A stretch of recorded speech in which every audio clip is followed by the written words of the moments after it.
What's up, everybody? Hope you are good. First, let me say we have missed seeing you guys for the last couple of weeks, from Thanksgiving holidays to now being out last week because of COVID. We just miss you and can't wait to see you again. But last week we were actually supposed to kick off a brand new series called Christmas Lights.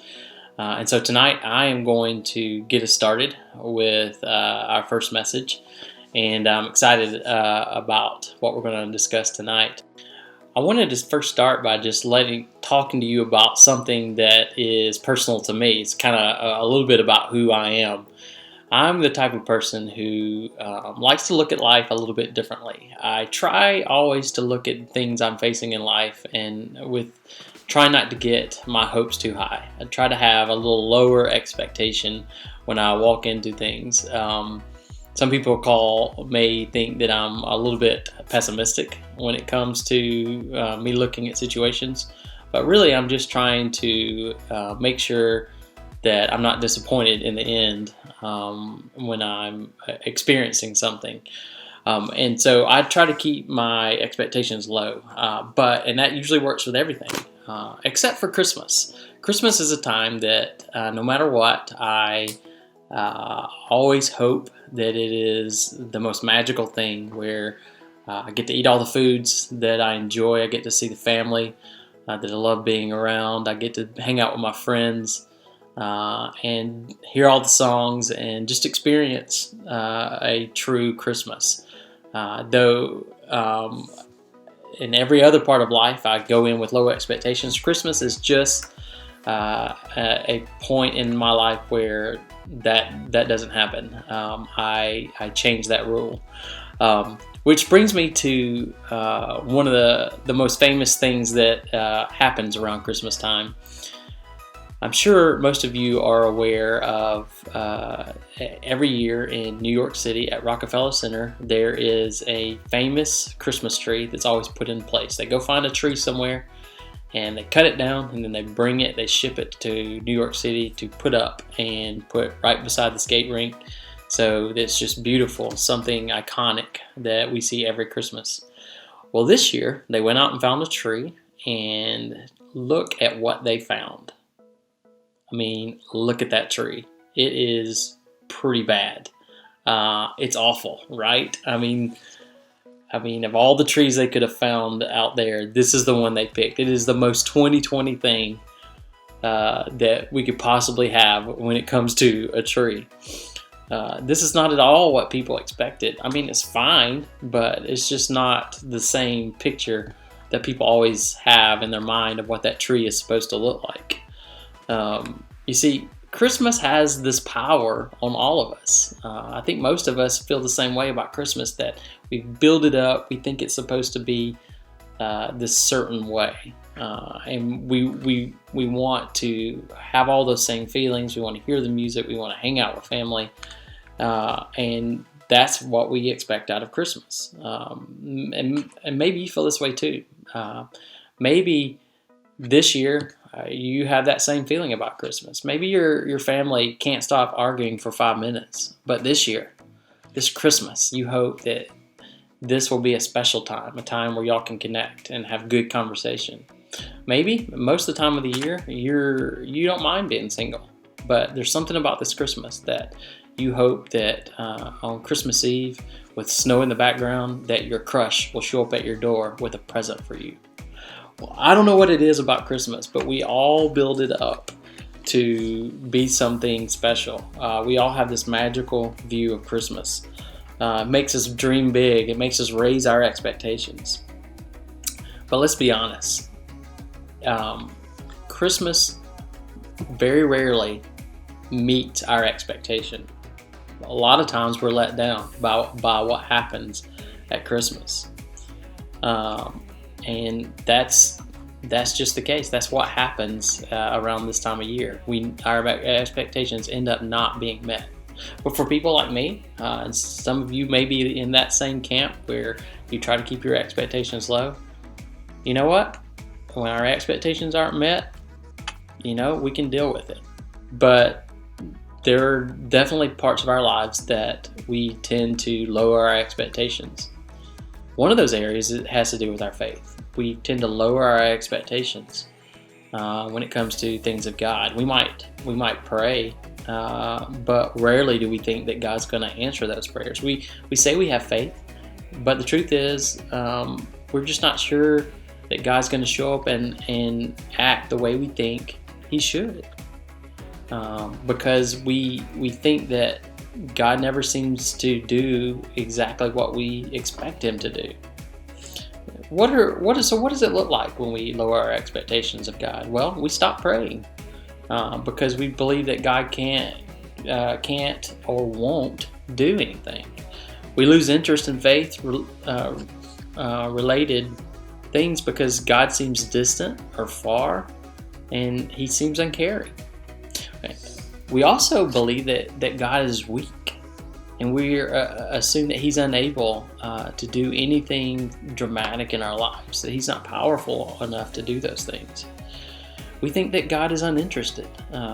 He doesn't know or care anything about us or our lives, and so we don't bother talking to Him about our lives. We don't always do this on purpose, but a lot of times we think of God this way. We lower our expectations of who God is. And if somehow He comes through or things are good in our life, well, that's a surprise. That's a great place to be. I don't know about you, but that's not a God that I want to celebrate at Christmas. That's not a God that's worth celebrating at all. But what if we have Him all wrong? What if we're missing a point? And what if there really is a better way, a more realistic way, a healthier way to understand who God is? And what if we could view Him the way He wants us to see Him? Wouldn't that make this Christmas the best one ever? I think it would. The good news is we're not the first group of people to think this about God. We're not the first group of people to have lowered expectations. In fact, this goes all the way back to the first Christmas that there ever was. And before we jump too far into it, I just wanted to give you a quick refresher about the Christmas story. Remember, this story begins with Mary, the mother of Jesus. She was a young, pregnant Jewish girl who wasn't married. And the person she was engaged to, Joseph, well, he was just an ordinary guy with no money. And they were living in a land occupied by the Roman government. And about the time when it was time for Jesus to be born, the Roman government wanted to count all the people. And so Mary and Joseph had to travel to Joseph's hometown. And every family had to do the same thing. They had to go back to where they were originally from. So Mary, who's very pregnant, who's 9 months pregnant, had to get on a donkey and go down a long, dusty road back to the place where they were from, where Joseph's family came from. Sounds pretty awful, right? But we're just getting started. So when they arrive in Bethlehem, where they were heading and to their destination, they get there exhausted. Mary, 9 months pregnant, in a lot of pain and discomfort. They get there, and there's not a single room available for them. Joseph forgot to reserve an Airbnb before he left, and when they get there, there's nothing available. And so the only thing that's left is a smelly, rundown stable where they ended up staying. And this is the scene where Jesus would be born. Now, I don't know about you, 2,000 years ago or now, this sounds like a pretty awful situation. This sounds like something less than exciting. And this is where they ended up. Mary, with having her first child, away from her family, away from her home, away from anything comfortable. She had her baby. Just her and Joseph, completely alone. And no one expected it. And in fact, if I'd been Mary or Joseph, I would have been much more likely to think some different things about God in this situation. If I were them, I probably would have been thinking at this point, God is distant from me at this moment. God is mad at me at this moment. God has forgotten about us. God is punishing us. God has abandoned us. And where is God? He must be silent. He's silent. He's not speaking to us at this moment. This is a period of time around the time that Jesus was born where a lot of people were thinking this way. God hadn't been speaking directly to people as much. There hadn't been a prophet around for hundreds of years who was forecasting what God was going to do. A lot of people were having these thoughts about God. And a lot of people thought the God that they thought was going to be the Savior of the world would be a little bit different. They thought they were serving a God that was powerful, like a military leader that would take the land back. They thought they were serving a God that would be obvious, that would show up in like a palace, that would be very wealthy. They thought they were serving a God who was predictable, doing what they thought he would do, following all the rules, natural rules of life. They thought that God would be exactly how they expected him to be, arriving how they thought he would arrive, with messages that they wanted to hear. But for all those expectations that people had about God, it turns out they missed the most important one, the one that mattered the most. It wasn't that God had let them down. It was that they had missed what he really came to be. They missed something very, very important about God. And who was God? What was God like? Well, an angel showed up to tell Joseph exactly what God was like and what he was going to be like when he arrived. The angel said this in Matthew 1. She will give birth to a son, and you are to give him the name Jesus, because he will save his people from their sins.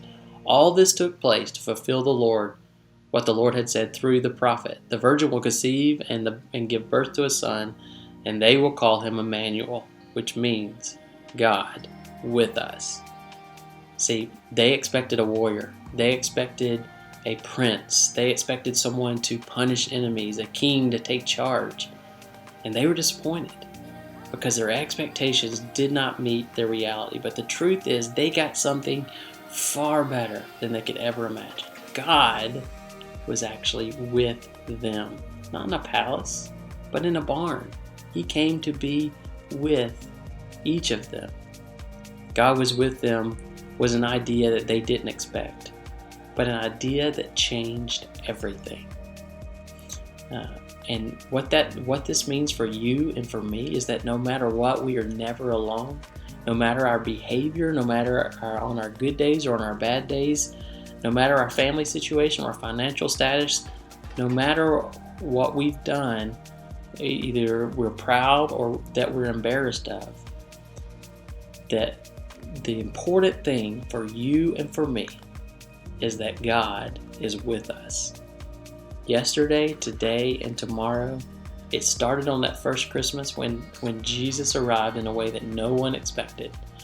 And it continues to be true to this day. Remember that tree that we talked about at the beginning? Yes, that one. Well, as it was put up, people just lost their minds. They're like, what is this tree? But those who were in charge of this tree had a different expectation of what this tree was going to look like. They had a different plan in mind. They had a different purpose for this tree. They knew it was going to be much greater than it first appeared. They had a different vision for what it could be. And here's what they did with it. Isn't that tree amazing? It's beautiful. Do you see, the people that were in charge of this tree knew what they were doing. They had a different expectation. They knew that this tree was beautiful. They knew that it was going to turn out to something magical. And that's exactly what happened. They had a correct view of the tree, and it turned out to be everything that they had hoped for.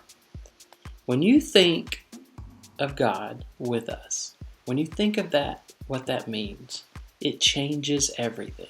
When you think of God with us, that phrase, that simple phrase, that simple idea, it changes everything. You have a different expectation of who God is and of what He can do in your life. It means no matter your reality, God is with you, as I've already said.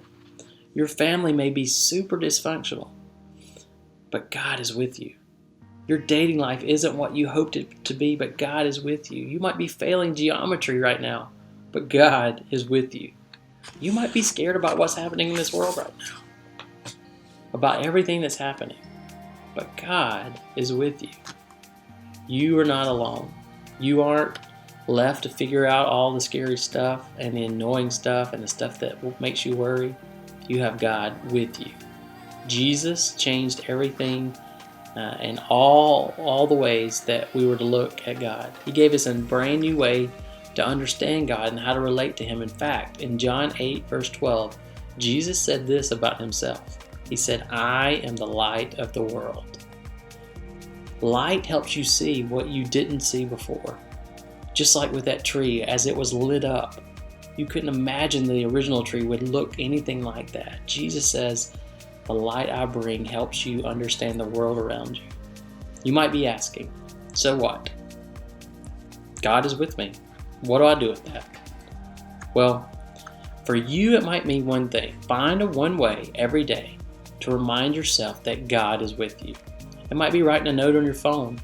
It might be connecting with your tribe leader or a trusted friend and let them help remind you that God's with you no matter what situation you're facing. For you, it might be you need to remind someone else that, hey, God's got this situation. School's tough right now. It's upside down. But God is with us in this situation. Everyone's sick right now, but God is with us. Our parents are having financial situation right now, but God is with us. Here's one thing I want you to know, that God is with us and He'll never leave you. And when we know that, it's far more difficult to be disappointed in God, because that is the promise that He will never break. Christmas is the best time to think about God in a different way. That we celebrate this time with our family. We celebrate this time with our friends. We celebrate this time as a special season. But we celebrate this time because Jesus came to be with us. He came to connect with each of us and help us see God in a brand new way. He said, "I am the light of the world." And so this Christmas, let's choose to see God in a different way.